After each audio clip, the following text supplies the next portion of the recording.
dirty plan exposed. Sussex's promise to cut ties with Netflix for Princess Diana's sake is all fake. The Duke and Duchess of Sussex won't cut ties with Netflix because they thrive off the interest in Diana. They are said to be putting money before family loyalty when they signed a multi-million-dollar deal with Netflix. Prince Harry is being called Prince of Hypocrisy by outspoken columnist Dan Wootton because of his silence on the Netflix screening of Diana, the musical. For the sake of his mother's reputation, Wootton advised that the Duke of Sussex resign or cut relations with the streaming behemoth. Following a successful premiere in New York in March, Netflix has agreed to film the musical.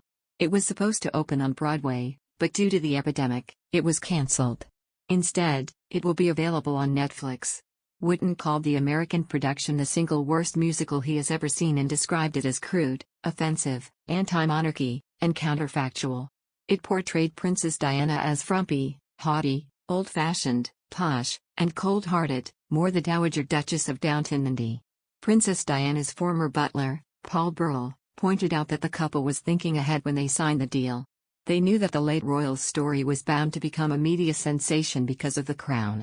He noted that the series was already available on Netflix when the Duke and Duchess of Sussex signed the deal with the streamer. They were reportedly keen enough to plan ahead on how they can profit off Princess Diana's story or off their royal connection. The world is just as, if not more, fascinated by and adoring of Diana as when she was alive. The interest in her has skyrocketed in recent years, Burrell told.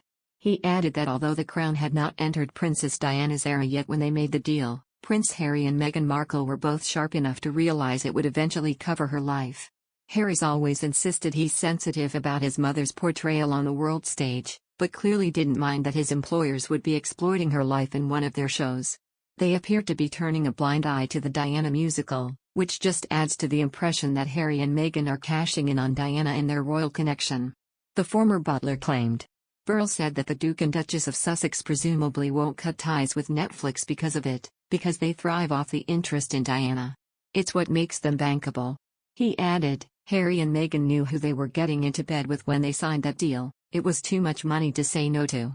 Diana, the musical, is the most offensive and degrading portrayal of the late Princess of Wales in fiction since her death in 1997, and in terms of accuracy it makes that other historically derided Netflix series The Crown look like a royal encyclopedia of truth, Wootton wrote, adding, the lies about Di's life are egregious, from suggesting she used HIV patients for publicity to attacking Margaret Thatcher for her politics. This alone should have triggered Prince Harry to go against the screening on Netflix. After all, he has waged war against any media organization which, in his eyes, demeans the memory of his late mother or exploits and misinterprets her life for commercial gain.